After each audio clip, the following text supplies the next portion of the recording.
The average South Dakotan will pay over $380,000 in taxes over their lifetime. $107,000 of that is just in property taxes alone. And if you haven't heard, the general rise in property taxes aren't showing any signs of slowing down. For many, this reality feels less like policy and more like punishment. Here you are. Your income hasn't gone up, only your tax bill has. And some are pointing out that it's not just about the money, it's maybe more of a question of fairness. This time around, we're digging into how rising assessments and levies are reshaping home prices in South Dakota, why rural versus metro homeowners are feeling very different impacts. But most importantly, let's figure out what you can do to protect yourself and the future of your home's affordability. When property taxes rise, the ongoing cost of ownership rises right alongside it. This then stretches out the payoff period for buyers and can result in homes becoming less affordable. Economists call it carrying cost drag. To put it practically, this indicates a reduction in buyer interest matched with increased supply. It leaves sellers feeling stuck and points toward an adjustment in a new direction for the local housing market. So if we see this new direction play out, you might ask, are rising property taxes starting to cast a shadow over the South Dakota housing market? Not necessarily. A shadow of uncertainty? Definitely. But as far as this new direction, depending on where you find yourself, it might actually be a welcome shadow. Because if the supply of homes for sale remains elevated, but there are fewer and fewer buyers actively out in the market, we could expect the sellers, supply, to adjust accordingly and start to lessen their price point in order to meet the lessening demand. If you live here, you're familiar that our state tends to have two separate stories depending on where you actually call home. Now, determining how much your property tax bill is and how much you could see it increase is the reality of choosing a life in the cities or a life in the country. Here's what's going on right now in South Dakota. In the cities of Sioux Falls and Rapid City, continued appreciation of home values has triggered higher assessments, with mill levies ever so steadily creasing up. Result, those new higher values mean bigger tax bills. In rural counties, reassessments are often lagging behind. So really what that means is if there are any increases, those increases are generally $50 to $200 a year compared to anywhere from $500 to $1,000 in metro neighborhoods. And that gap between the metro and rural areas is widening. For instance, assessments during this most recent cycle in Pennington County averaged around a 4% increase countywide, with some of the fastest growing neighborhoods seeing jumps as high as 8%. Minnehaha County, overall assessments are rising. The average home value in this county is expected to increase 4.8% this cycle. And for those of you wondering about levies, I got something for you too. Minnehaha's residential mill levy is $19.85 per 1,000. Pennington's $19.02 per 1,000 per South Dakota legislature. For context, the statewide effective property tax rate averages about 1.14% of a home's value, which is above the national average that tends to run between 8.7% and 1.1% of the home's value. These according to reports and data from CoreLogic and Tax Foundation. So if you're saying, gee, thanks for the percentages and ratios and decimals and all this, Nick, I have no idea what this actually means for me. At least I know that's what I would be saying. So let's utilize some nice round numbers so we can get an idea of what this looks like in real dollars and cents. In Minnehaha County, a 10% reassessment increase could add $500 to $1,000 to your tax bill. Buyers are beginning to notice the fluctuations in the cost of property taxes, and it's causing them to pause and reconsider on what they're willing to pay, especially in particular neighborhoods. Meanwhile, in a rural county without a reassessment this year, property tax bills may only rise $50 to $200 from the previous year. That predictability certainly makes rural properties more appealing to some buyers who are seeking that stability. And in Pennington County, assessment notices are mailed around March 1st of each year. These notices are showing values as of the previous November. In Pennington County, there are 57,000 parcels that total over $20 billion in assessed value. So you can see that even a small percentage shift in values ripples across the entire market. Across the state, it feels like homeowners are having to pay more for everything, right? Property taxes might as well just get added to that list. So if there's any consolation to all this, I guess we're all feeling the impact of this together. Yeah. Well, certainly I know I've seen my tax bill go up, but who out there is feeling this the most? Mainly, it's the retirees and fixed income households that are feeling it the most. Their income stays flat while taxes climb. Each year, that letter comes from the assessor's office, and it's not just a paper bill. That piece of mail is ultimately informing some of these individuals if they can afford to stay in their home or not. As I was researching this topic, I was very happy to see this information that I'm about to share.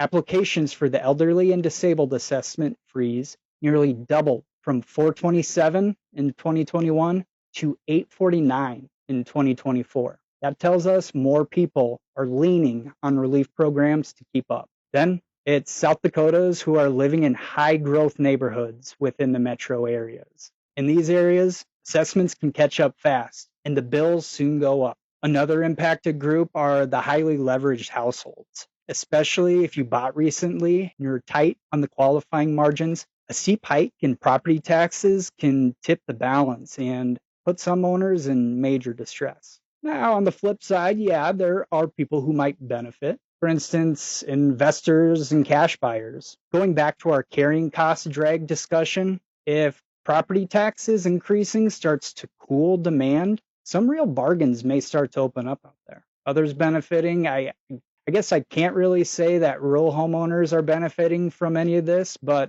smaller increases sure make their areas look more stable, especially when we're comparing them to the metro areas.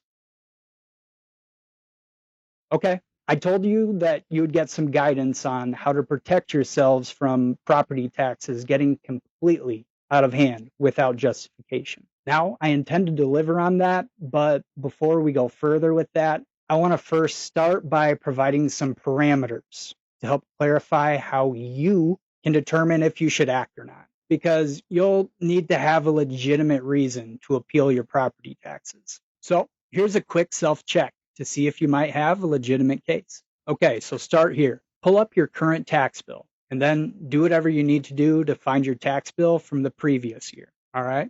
If your property tax bill jumped more than 8 to 10% this year, take these 3 steps immediately. First, check if you qualify for an exemption. Seniors, veterans, or lands that are used for agricultural purposes. Check in the description of this video for more details relating to each of these potential exemptions.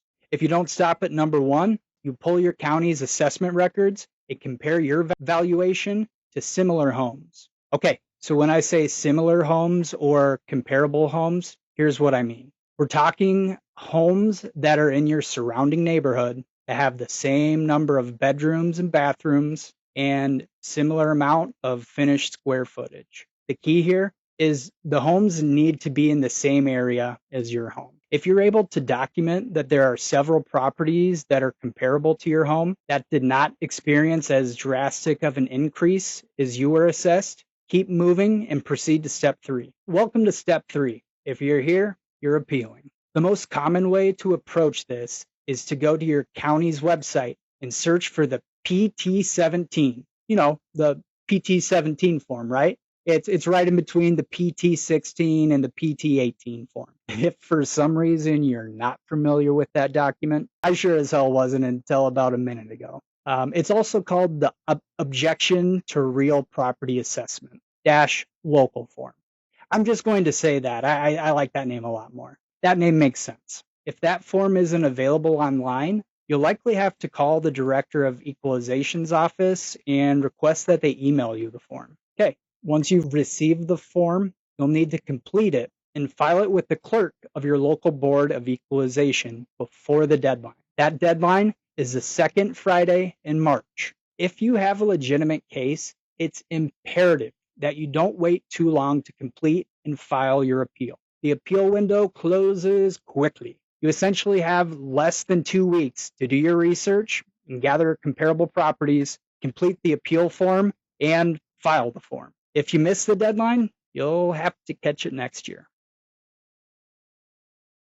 So yeah, you might not be happy each year in March if you see your property taxes have increased, but the county's assessment of the value is not the only factor at play here. Really, buyers' behaviors, as in their wants and their needs, and simple economic concepts, we're talking supply and demand, are the real factors responsible. In other words, it's not just our county sticking the value on us. In fact, there's even county-specific regulations and rules that can mitigate the risks of the never-ending increases in tax bills. All right, here's what I mean by all of this. Let's circle back with buyer behavior. Buyers are still willing to pay premiums to be in certain school zones, have access to desirable amenities, and live in the sought-after prime locations.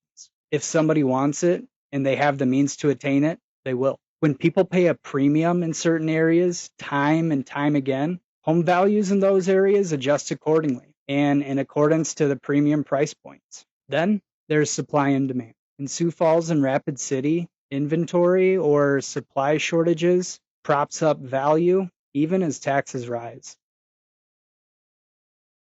It's all not out there to work against you, though, I promise. Depending on local policy where you are living, there are levy caps and freezes that can help. For retirees and fixed income homeowners, apply for every exemption available. Assessment freeze, homestead. Track your assessments and appeal when necessary. Nobody hopes it would ever come to this, but if taxes feel unsustainable, consider downsizing before the pressure builds. For metro homeowners in growth areas, keep documentation in your filing cabinet or your storage cloud. We're talking about any research and documentation of your comparable property lists, plus any improvements you've made to your home. You may need to also be ready to appeal if your assessment jumps disproportionately. And if you are selling, price your home conservatively because buyers are going to factor taxes into their affordability. For investors and buyers, watch metro markets for sellers motivated by tax burdens.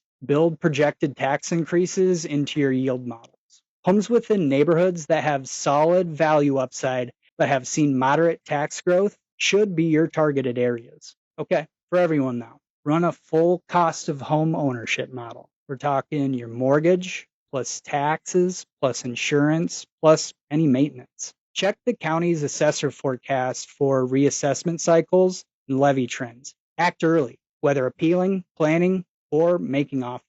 You're not powerless over rising property taxes, nor are you being punished, although it may seem like it. Exemptions, appeals, and smart strategy can offset much of the pressure. Rural areas may hold more stability, metro areas more volatility, and investors more opportunity. But every South Dakota homeowner has tools to adapt, and please know I'm here to help, not stir the pot. The key here, like always, is awareness. You have to know your risks. Look into your eligibility to utilize some of the programs available for exemptions. Research and stay up to date. It's crucial to make decisions before the pressure of mounting property taxes makes any decisions for you. And if you'd like, use me as a resource during your research. Drop your county in the comments section. I can pull the latest reassessment data and mill levy forecasts for Minnehaha, Pennington, or any county in your local area. With this information, you can plug the numbers straight into your estimate or forecast. Hey, I'm here to help with your decision making.